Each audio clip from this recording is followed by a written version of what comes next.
Bonsoir à tous, je suis heureuse de vous retrouver dans le cadre de votre émission agricole Braves paysans. Aujourd'hui, nous parlerons de l'apiculture. Comment cela se passe? Des femmes se sont intéressées à cette activité, elles ont marqué, elles ont retenu notre attention. C'est dans cette émission spéciale consacrée à l'élevage des abeilles. Apiculture, c'est le nom donné à la culture du miel. Et le miel est une substance sucrée produite par les abeilles mellifiques à partir du nectar des fleurs. C'est un produit biologique intéressant avec une multitude de constituants. Sa coloration varie de l'incolore au noir. Il est aussi connu comme étant un alicament très nutritif, c'est un bon remède. Utilisé dans bien de domaines comme celui du cosmétique, c'est ce secteur qui a intéressé l'équipe du magazine agricole Braves paysans. C'est à Elibou, situé à une 60aine de kilomètres d'Abidjan, dans une miellerie très propre et respectant toutes les normes hygiéniques que nous avons mis pied à terre. Nous avons effectivement été bien renseignés, puisque nous avons trouvé des emballages soigneusement rangés, des employés qui se lavent les mains, mettent des cache-nez, enfilent des gants et qui nous emmènent dans le laboratoire de production. Devant ce matériel flambant neuf et ces outils stérilisés, nous marquons notre admiration. Le miel, une fois arrivé dans ce laboratoire, subit des processus. Ici, nous sommes dans notre labo de conditionnement. D'abord, quand le miel arrive, on les met dans les maturateurs. Un maturateur fait 400 kg. Les maturateurs sont séparés. Il y a le maturateur du nord, le maturateur du centre, le maturateur de l'est et de l'ouest. Et on attend 21 jours jusqu'à ce que le miel soit bien mûr, jusqu'à ce qu'il soit à maturité. Après cela, on les met dans un récipient, on prend la pompe et on met le dosage. Vous avez vu tout à l'heure les bocaux de 30 grammes.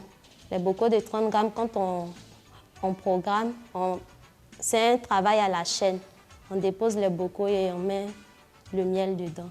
Après cela, on ferme bien, on place aussi l'étiquette de sécurité et on met aussi l'étiquette bien parce que, bon, vous avez vu tout à l'heure qu'on s'est lavé les mains, on a porté notre chapeau, on a mis notre cache-nez.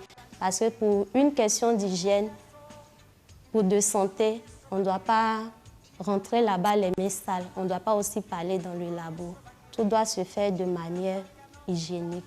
Après cela, on prend les cartons, on conditionne bien le miel et on les apporte à la boutique. Le miel bien conservé ne peut se fermenter. Ici, le miel provenant des différentes localités du pays est identifié par ce qu'on appelle la traçabilité. Quand on prend le miel, on récolte directement, il y a des déchets. Il y a des corps étrangers qui peuvent rentrer dans la ruche. Et quand on envoie, le miel, il est déjà disposé en gâteau. On les met dans les pressoirs. On presse bien. Quand on presse, le miel descend.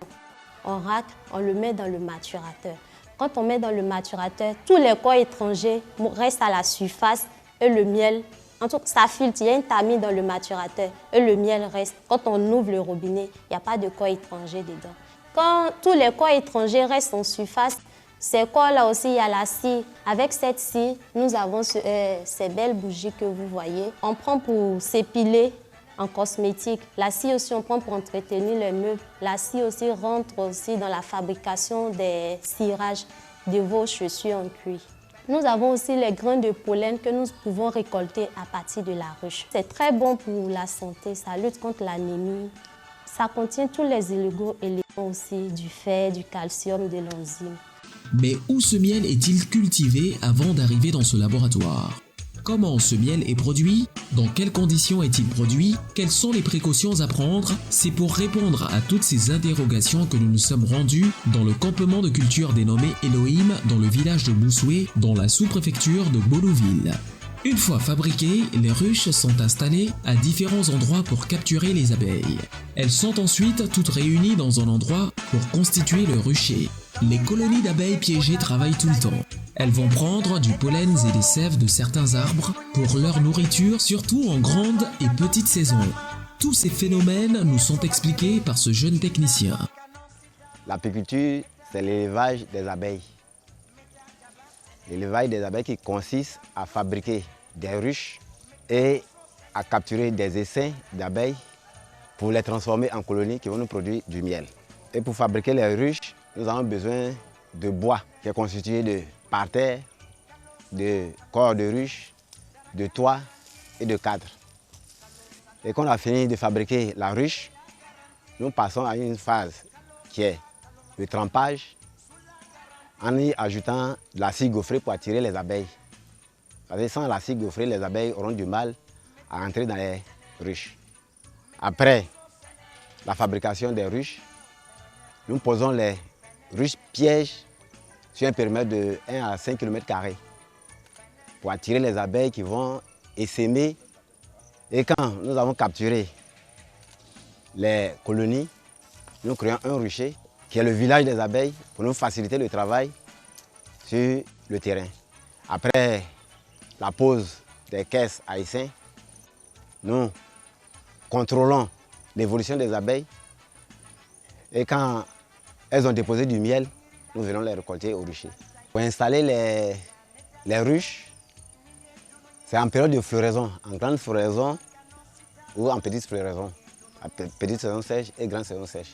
Parce que là, la mielée est abondante, les abeilles essaiment facilement et les captures d'essaim sont plus faciles. Les abeilles ont des préférences parce que tout ce qu'on voit comme fleurs ne sied pas aux abeilles.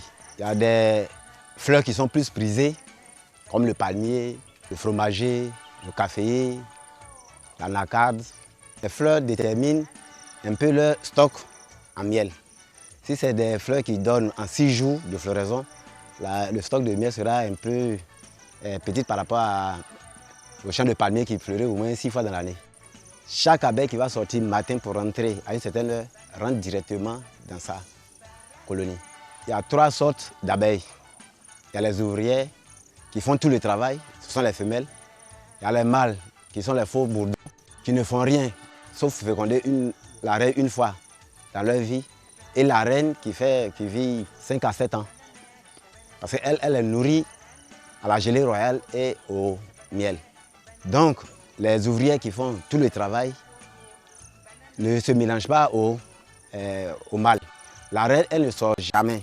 Elle est là. Elle, sa tâche, c'est de pondre pour assurer la pérennité de la colonie. 1000 à 2000 enfants par jour, elle, son rôle, manger et pondre. Les abeilles ont besoin de se nourrir. Mais leur aliment prisé, ce sont les fleurs. Parce que c'est en butinant dans les fleurs le nectar qu'elles viennent transformer de bouche à bouche. Plusieurs fois, la transformation va se passer d'une première abeille à une 10e, qui va transformer ça maintenant en miel et stocker ça. Leur consommation personnelle, ce n'est pas pour nous qu'elles le font. Elles produisent pour la pérennité de la colonie. Le moment propice pour la récolte du miel est la nuit. Ceci nécessite ce genre d'accoutrement que nous avons aussi bien voulu enfiler pour la circonstance. Pour la récolte, nous avons un appareil qu'on appelle enfumoir qui donne des jets de fumée. Ce n'est pas la fumée en tant que telle qui vient, c'est pour calmer les abeilles, repousser les abeilles qui vont aller au couvain et nous tirons les cadres, nous brossons et nous déposons le miel où il n'y a pas eu de fumée ni de flamme touchée que nous passons à l'extracteur. On récolte la nuit, non pas pour l'apiculteur lui-même, mais pour ses voisins. Sinon, dans la journée, on peut récolter, mais les abeilles qui vont essayer de récupérer le miel vont attaquer sur un périmètre de 1 km² tous les voisins. Donc, ce qui fait que ouais, c'est prudent la nuit pour toi-même, ta sécurité et la sécurité de tes voisins. La nuit, parce que les abeilles, là, elles sont aussi calmes, elles sont toutes rentrées au rucher. Elles ne sont pas agressives, elles sont dans les caisses, on peut les manipuler facilement. Après l'installation, si nous sommes en bonne période de mielée, en 3 mois, 6 mois, on peut faire une récolte. Parce que nous dépendons des fleurs. S'il y a assez de fleurs, en 6 jours de floraison de caféier, déjà, il y a une hausse qui est pleine. On prépare le matériel de récolte, qui est l'enfumoir, la tenue, on vérifie la tenue si elle est en bon état, les bacs de transport, et on vient au rucher aux environs de 19h, 19h30. Au rucher, c'est conseillé d'être 3. Une personne, le technicien principal, lui, il a le lève-carte qui ne le quitte jamais. L'enfumoir qui met ça en ses cuisses. Une personne qui a la torche Tu dois savoir maîtriser où le technicien veut aller. Parce que regarder entre les rayons, ça c'est très important. Et puis il y a l'autre qui transporte le matériel à l'hiver. Dans l'année, on peut récolter 2 fois. L'apiculture rencontre beaucoup de problèmes, comme il nous les explique, sans toutefois oublier les solutions. Les ennemis des abeilles, qui sont les maillans, les margouillards, la menthe religieuse, les fourmis rouges qu'on appelle écophiles, et puis les pesticides. Ces éléments sont très dangereux pour les abeilles parce que s'ils attaquent la colonie, nous perdons notre production. Ils attaquent les colonies à cause de la nourriture qui est dedans, qui est le miel, et surtout la gelée royale. Pour éloigner tous ces ennemis, il faut sécuriser le périmètre en débroussaillant complètement, en utilisant des produits pour chasser les maillans. Dans l'apiculture, les dangers qu'on récolte, c'est le venin d'abeilles. Si on est bien habillé, on n'a pas peur, mais 3 piqûres, mais plus de piqûres peuvent te rendre malade. Les hommes aussi sont des ennemis des abeilles. Il y a des gens qui peuvent venir voler nos ruches, donc il faut que le périmètre soit proche de la route. Nous avons pris congé de ces hommes et femmes engagés pour donner un essor considérable à ce secteur. Rendez-vous donc pour la grande saison, période de forte production. Objectif, intéresser le maximum d'Ivoiriens à l'apiculture. Sous le haut parrainage du président de l'Assemblée nationale et sous la présidence des ministres de l'Agriculture, des Ressources animales et halieutiques, des eaux et forêts, AVA et la Chambre d'agriculture organisent JNVA 2012, Journée nationale de valorisation de l'agriculture, les 28 et 29 décembre 2012 à Ferkessédougou. Annonceurs, organismes nationaux et internationaux, partenaires du monde agricole, associez votre image à cet événement pour la sécurité alimentaire. Infoline 22 43 0009 05 00 20 50 41 62 90 04 07 23 93 19. Allons-y ensemble à la découverte du portrait de la semaine qui a capté notre attention.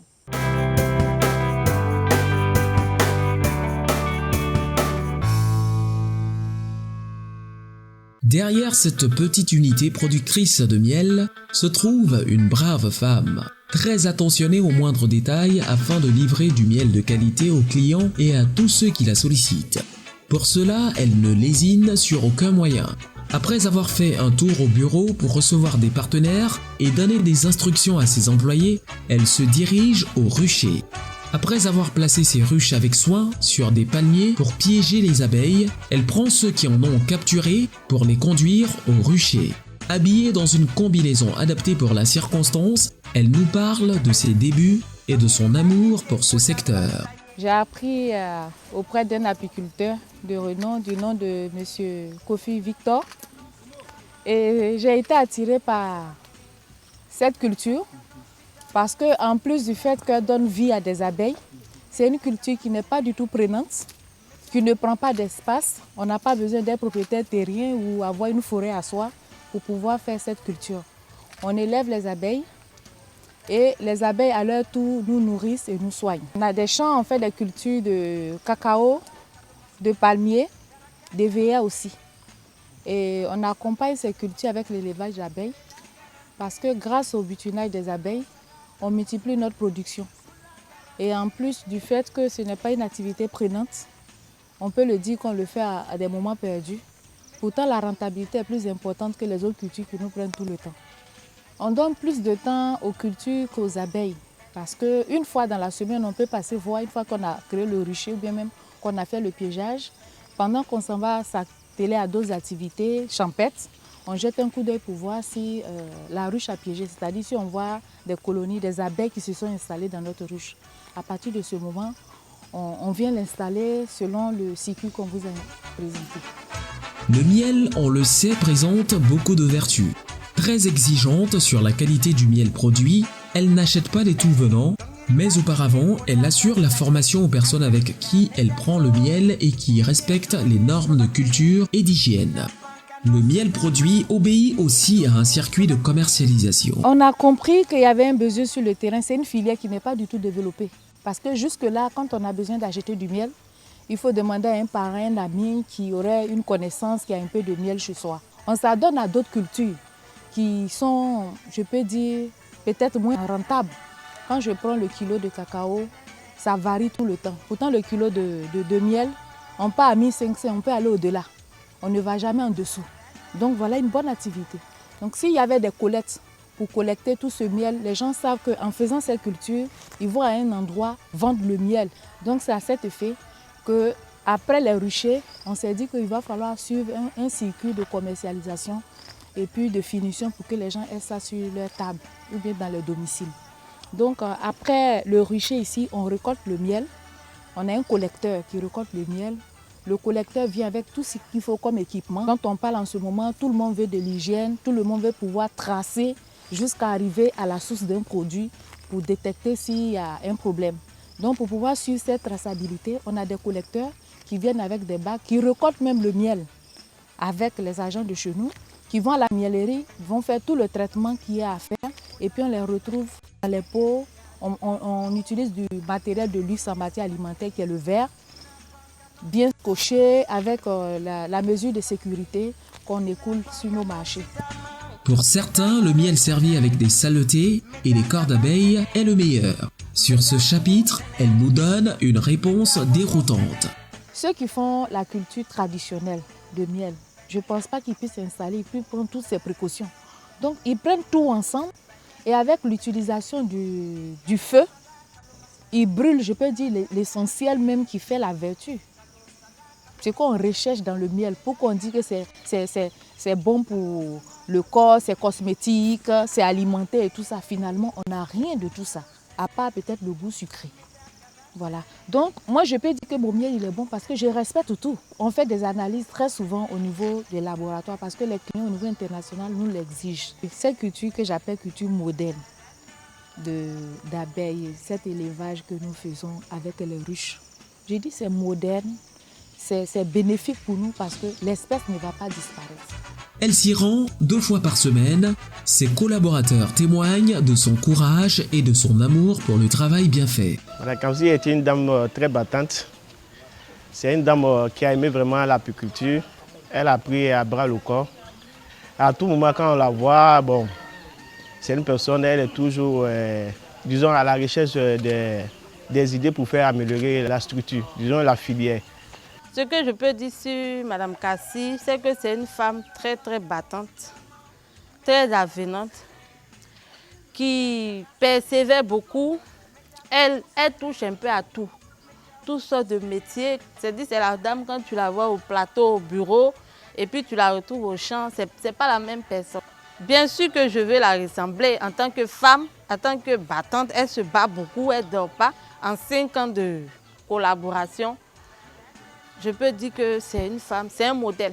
Secteur rémunérateur, elle profite pour donner des conseils à des milliers de jeunes. Je suis dans une zone où il y a du bois, du bon bois de qualité, parce que vous voyez que c'est exposé, il y a la pluie et tout ça, du bon bois de qualité. On vous dira que la ruche va vous revenir à 25 000 francs. Mais si vous êtes dans une zone où il n'y a pas de bois, comme le bois vient loin et que ça coûte cher, vous pouvez même vous retrouver à 40 000 francs la ruche, les lance-roffes et le couvain plus la hausse. Donc vraiment ça coûte, ça je peux le dire. Quand vous avez fait un bon piégeage, à la récolte, si vous n'avez rien eu, c'est au moins 15 litres. Sinon vous pouvez aller jusqu'à 30 litres quand c'est bien fait. Et les 30 litres dont je parle, c'est quand vous avez une seule hausse. Autant de hausse vous mettez, autant de 30 litres vous avez. Et ça c'est quand ça est bien piégé. Donc pour une personne, je vous donne un exemple, une personne par exemple qui a 10 ruches, et autant de hausse, vous multipliez autant de fois les 30 litres. Partons sur la base simple, c'est-à-dire que vous avez piégé, vous avez eu le plus bas taux possible de miel, ça va vous faire 15 litres. Les 15 litres, si les 10 ruches, ça vous fait 150 litres. Vous multipliez par 1500, voilà un peu le calcul que ça vous fait. Peut-être rien, pour installer une ruche. Vous l'installez un peu en bordure des cours d'eau, parce qu'en bordure des cours d'eau aussi, on peut trouver des plantes qui ont des fleurs. Vous les installez sur les espaces où il y a des fleurs.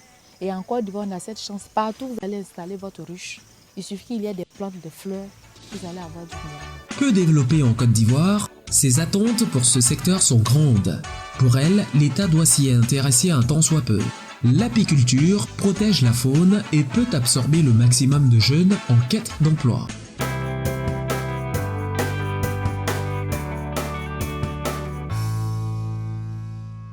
Place à présent à notre spéciale rubrique Bon à savoir consacrée aux vertus du miel.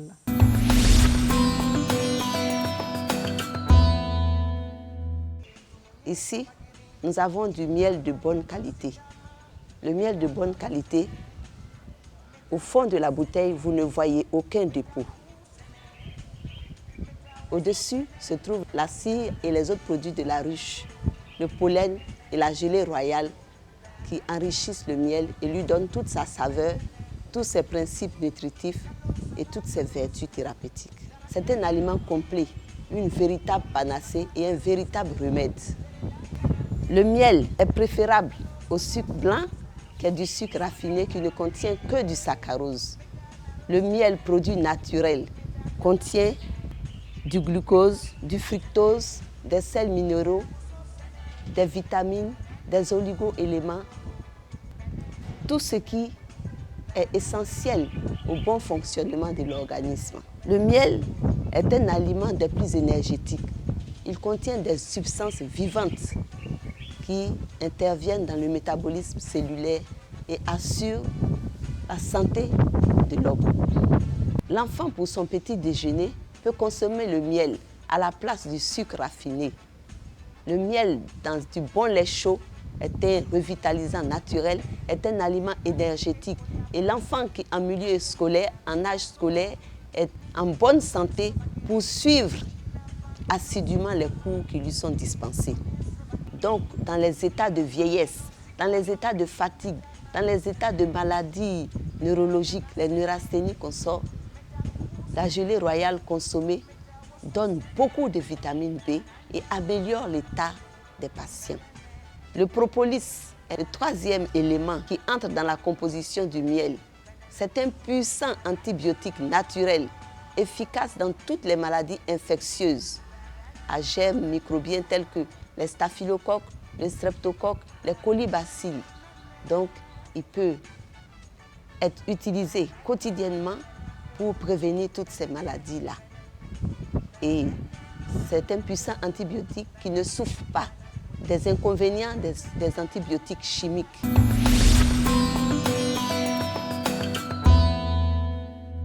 À présent, quelques informations sur l'actualité agricole, c'est dans AgriInfo.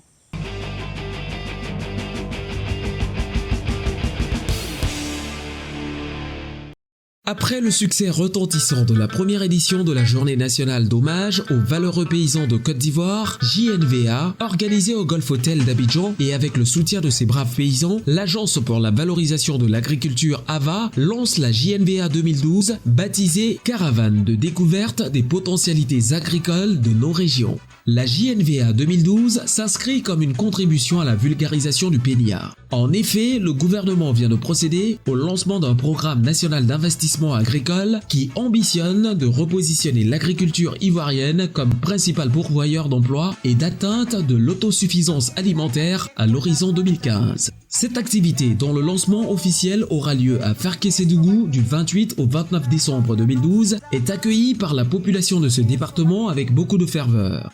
Nous ferons ce qui est de notre possible pour relever les défis. Nos frères cadres qui sont à l'extérieur viennent nous épauler et que tous nos parents qui sont ici, dans la région, s'immobilisent pour la fête. C'est l'occasion pour nous de lancer un appel à tous les travailleurs de Ferkessédougou, j'allais dire à tous les cadres, à tous les ressortissants de Ferkessédougou, de s'unir autour du président de l'Assemblée nationale, celui-là même choisi comme le parrain de ce grand événement qui va réunir tous les grands planteurs de la Côte d'Ivoire. Il est important de noter que cette activité est placée sous le parrainage et la présence effective du président de l'Assemblée nationale et présidée par les ministres en charge de l'agriculture, des ressources animales et halieutiques et des eaux et forêts.